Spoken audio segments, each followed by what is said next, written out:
প্রত্যালিল পদার্পিতাঙ্গৃহী সবরিদ ঘোর হাস্য পড়া খরবেন্দী বড় কর্তৃক খর পোড়া ভুজা হুঙ্কার বিজাতা ভাবা খর্বনীল বিশাল পিঙ্গাল জটাযুক্ত নাগৈ জুডা জড্ডাংনাস্য কপালকে স্ত্রী জগতং হংতুগ্রতারাশয়ং প্রত্যলীল পদে গোরে মুন্ডুমালা প্রশোভিতে খড়গে লম্বোদরি প্রেমে উগ্রতারা নমস্তুতে। জয় মা।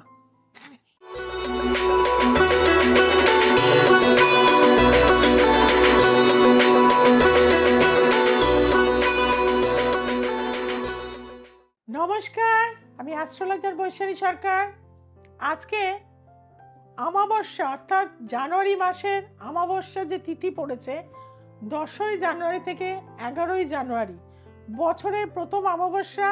আমি চলে যাব মা তারার কাছে এবং সারা রাত আপনাদের জন্য হোম যজ্ঞ আহুতি এগুলো কিন্তু করে থাকব।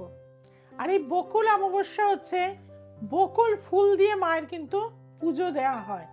এবং যেহেতু আমি বছরের 12টা অমাবস্যার থেকে 10টা অমাবস্যাই তারাপীঠে যাই, এখানে কিন্তু এই যে অমাবস্যার শ্মশান অর্থাৎ ধর্ম অর্থ কাম ও মোক্ষ 4টে ভাগে কিন্তু বিভক্ত। এবং আমি যেখানে বসে পুজো করি সেটা হচ্ছে মোক্ষ লাভের স্থান। এবং বাবা বামদেবের যে পঞ্চমুণ্ডির আসন রয়েছে তার পাশেই কিন্তু আমি বসে কাজ করে থাকি। কাজে খুবই পবিত্র একটি স্থান। আর এই বকুল অমাবস্যায় আমরা যদি সঠিক নিয়মে মাকে যদি পুজো দিয়ে থাকি, কারণ এত বছর আমি মানুষের জন্য কাজ করে চলেছি, তন্ত্রত্ব মতে ক্রিয়া করে চলেছি। তন্ত্র হচ্ছে মানুষের জীবনের ইনস্ট্যান্ট যে প্রতিরোধ করার যে জায়গা, দেহভাবকে, মানসিক জায়গাকে, ডিপ্রেশনকে, রোগকে, সেটা কিন্তু তন্ত্রের মাধ্যম দিয়ে প্রবলভাবে হয়ে থাকে। আর 24 বছর আমি কিন্তু এই সাথেই কিন্তু চলেছি আপনাদের নিয়ে। এবং তারাপীঠে মহাপীঠ যেখানে মা তারা স্বয়ং রয়েছেন এবং মনে করা হয় প্রতিটা অমাবস্যায়, এবং সেই অনুভূতিও কিন্তু আমি ফেস করেছি বা ফিল করি প্রতিটা অমাবস্যায়। কারণ প্রতিটা অমাবস্যায় গিয়ে একটা অন্য অনুভূতি, অন্য এনার্জি পাই সারাটা বছর আপনাদের সাথে কাজ করার। কাজেই সেই জায়গা থেকে বলবো বকুল অমাবস্যা যেহেতু এটা পৌষ মাসে অমাবস্যা, আমি কিন্তু মায়ের মন্দিরে গুড় দিয়ে, ধান দিয়ে এবং মূলা দিয়ে পুজো দিয়ে থাকি।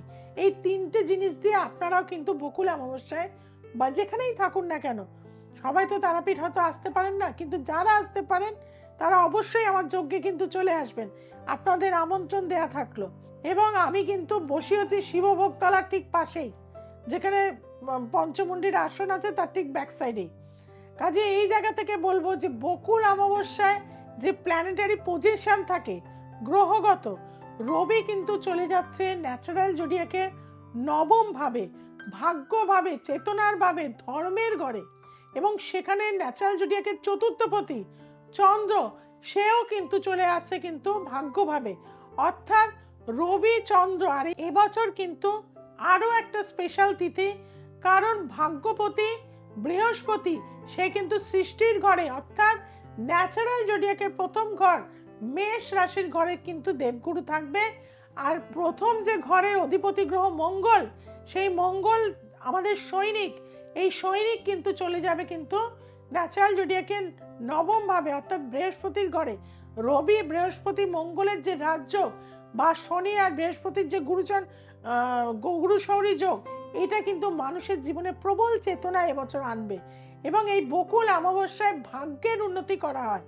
যারা ভাগ্যহীনা, বহু জায়গায় গেছেন কিন্তু কর্ম একটা সাকসেস পাচ্ছেন না, কোনোভাবে প্রমোশনটা আটকে রয়েছে, কিছুতেই পাচ্ছেন না, তাদের জন্য এই অমাবস্যা যোগ। 35-37 বছর বয়স হয়ে গেছে, কোনোভাবেই বিয়ে হচ্ছে না, ভালো টিচিং করেন বা সফটওয়্যারে রয়েছেন, ভালো দেখতে, ভালো ফ্যামিলিতে বিলং করছেন, অথচ বিয়েটা কোনোভাবেই হচ্ছে না, তাদের জন্য, এই ভাগ্যহীনাদের জন্য কিন্তু এই অমাবস্যা যোগ। বহু ডাক্তার দেখিয়েছেন, 7 বছর 10 বছর বিয়ে হয়ে গেলে সন্তান কিছুতেই হচ্ছে না, ডাক্তারি রিপোর্টে ওকে, কিন্তু কোনোভাবেই সন্তান ঈশ্বর আপনাকে দিচ্ছে না, তাদের জন্য কিন্তু এই বকুল অমাবস্যা তাৎপর্যপূর্ণ। প্রতিটা অমাবস্যায় আপনারা জানেন যে 12টা অমাবস্যাকে আমি বিভিন্ন কাজের জন্য ভাগ করে নিই। এবং তন্ত্র হচ্ছে সাধনা এবং হচ্ছে শিবের যে শক্তি, তার মাধ্যম দিয়ে শিবের যে মধুর যে বাণী, সেটাই কিন্তু হচ্ছে তন্ত্র। এবং তন্ত্রের দ্বারা বিভিন্ন কাজ করা যায়। যেমন আজ থেকে 3 বছর আগে বকুল অমাবস্যায় আমার কাছে এক ভদ্রমহিলা এসেছিলেন এবং তার ছেলে আমার কাছে নিয়ে এসেছিলেন। ভদ্রমহিলা 55-56 বয়স হবে। বহু ডাক্তার দেখিয়েছেন, ভেলোরে গেছেন, কিন্তু লাভ কিছু হয়নি। ওনার যে নার্ভের প্রবলেম সেটা আজ অব্দি কেউ ধরতেই পারছে না। ওনার বহু টেস্ট হয়েছে, বহু ডাক্তার দেখিয়েছেন, কিন্তু ওনার যে অ্যাকচুয়াল কি প্রবলেম ব্রেনের নার্ভের সেটা কেউ কিন্তু ধরতে পারেনি। এবং তিনি যখন আমার প্রোগ্রাম দেখে, দ্য এসেন্স অফ অ্যাস্ট্রোলজি দেখে আমার কাছে তারাপীঠে এসেছিলেন। তারা থাকতেন হচ্ছে বাঁকুড়াতে এবং তার ছেলে আমার কাছে নিয়ে এসেছিল এবং আমি তাকে 3টে অমাবস্যায়, বকুল অমাবস্যা থেকে আমি 3টে অমাবস্যায় আমার কাজে বসিয়েছিলাম। আজ কিন্তু তিনি পুরোপুরি সুস্থ। আর এই ক্রেডিটটা কিন্তু আমার না, এই ক্রেডিটটা স্বয়ং মা তারার। কাজে তারাপীঠে আমি দেখেছি না হওয়া কাজকে তিনি কিন্তু করিয়ে দেন। মায়ের যে শক্তি সেখানে থাকে সেটা তো আমার মাধ্যম দিয়ে হয়। সঠিক সাধনা, সঠিক মন্ত্র, সঠিক নিয়ম, সঠিক দ্রব্য, সঠিক স্থানে যদি আমরা কাজ করে থাকি। আজকাল অনেকেই দেখবেন লাল বস্ত্র, হলুদ বস্ত্র পরে তান্ত্রিক তান্ত্রিক তান্ত্রিক। অনেকেই আবার বলছেন আমরা হচ্ছে কালো ড্রেস পরে নিচ্ছে, একদম অঘরী। কিন্তু অঘরীর নিয়ম হচ্ছে তারা সংসার করতে পারে না। এগুলো আপনাদের বুঝতে হবে, জানতে হবে। আস্তে আস্তে আমি তন্ত্র নিয়ে আলোচনা করব, কিন্তু সব গুপ্ত তন্ত্রের কিন্তু কথা আপনাদের কিন্তু বলা যাবে না, কারণ এটা তো ভেতরকার। আমার যে স্বর্ণালী চক্র রয়েছে মূলাধার থেকে সহস্রার, এটা অ্যাক্টিভই তো অর্ধেক লোক করতে পারে না, তাহলে তারা তান্ত্রিক হবেন কি করে? এই সহস্রারের জায়গাতে যাওয়া বা তার সাথে থার্ড ফোর্সের সাথে, ডিভাইনের সাথে মিলিত হওয়ার যে শক্তি, সেটাই হচ্ছে মন্ত্র শক্তি। তার আর আপনার মধ্যে কিন্তু যে কানেকশন, সেটাই করে দেয় কিন্তু মন্ত্র জপের মাধ্যম দিয়ে। আর যে আমরা যে কাঠ সাজাই সেটা হচ্ছে আমাদের যে যজ্ঞকুণ্ড থাকে, সেটা হচ্ছে আমাদের জনসংযোগ, অর্থাৎ জনসমষ্টিকে বোঝা হচ্ছে কাঠের মাধ্যম দিয়ে। এবং আমরা কিন্তু এই বকুল অমাবস্যাতে আম কাঠ দিয়ে কিন্তু পুজো করে থাকি। সেখানে কিন্তু যে ঘি দেওয়া হয় সেটা কিন্তু আমাদের চেতনা, পূর্ণ সলিলে যে ঘর থাকে, মাকে যে স্থাপন করা হয়, সেটা কিন্তু আমাদের অন্তর্গুহাকে কিন্তু সেখানে প্রতিস্থাপন করি এবং আমরা দেখবেন সূক্ষ্ম দেহ সেখানে আঁকি। তাহলে আমাদের কিন্তু পঞ্চতত্ত্ব, পঞ্চ ইন্দ্রিয়কে নির্দেশ করে। এবং পঞ্চ শস্য আমরা যে দিয়ে থাকি জলের মধ্যে, আমাদের যে অগ্নি, পৃথ্বী, বায়ু, জল, আকাশ তত্ত্ব, তাকে কিন্তু নির্দেশ করছে। এবং আমরা ভূতের পূজা আগে করে থাকি, সব সময় ভূতকে আমরা আগে সন্তুষ্ট করি, তারপরে কিন্তু আমরা ভগবান গণেশ, শিব এবং মায়ের পুজো করে থাকি। শিব ছাড়া কিন্তু মায়ের পুজো কোনোভাবেই হয় না। অনেকে করে থাকে, আমি দেখে থাকি, কিন্তু আলটিমেট গিয়ে তারা রেজাল্ট পায় না। কাজেই যারা খুব কঠিন সমস্যায় রয়েছেন, খুব যন্ত্রণার মধ্যে রয়েছেন, অনেক জায়গায় গেছেন, অনেকে বলে আমরা তান্ত্রিক, কিন্তু অঘরীর নিয়ম হচ্ছে তারা শ্মশান পার করে কোথাও যেতে পারবে না। তাদের শ্মশানেই বসবাস থাকে এবং শ্মশানেই খায়, শ্মশানেই থাকে। কাজে বিয়ে করে সংসার করে আমি বলছি আমি অঘরী, এটা কিন্তু মিথ্যাচার করা হচ্ছে।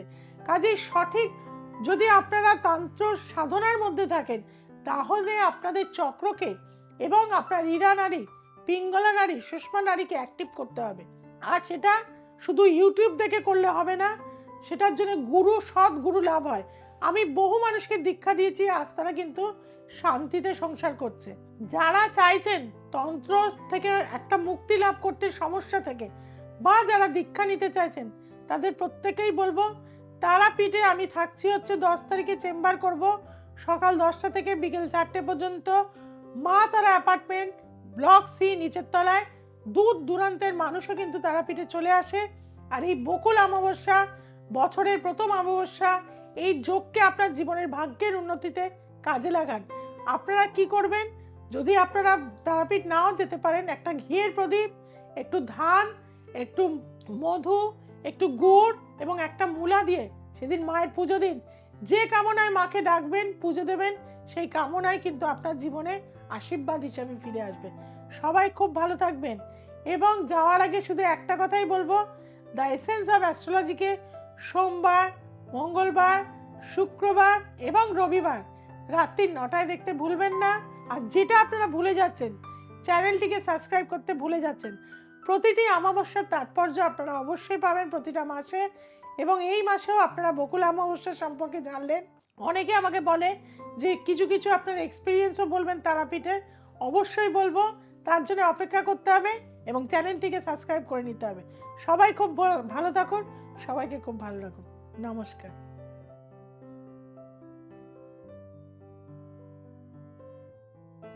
আমার নাম সম্ভমিত্রা সিনহা, আমি দিল্লিতে থাকি। আমার মা টিভি দেখে বৈশালীদির কথা আমাকে জানায়, আমাকে টিভি কিছু ইউটিউবের প্রোগ্রামসও পাঠান, তো আমি দেখে খুব ইন্টারেস্টেড হই।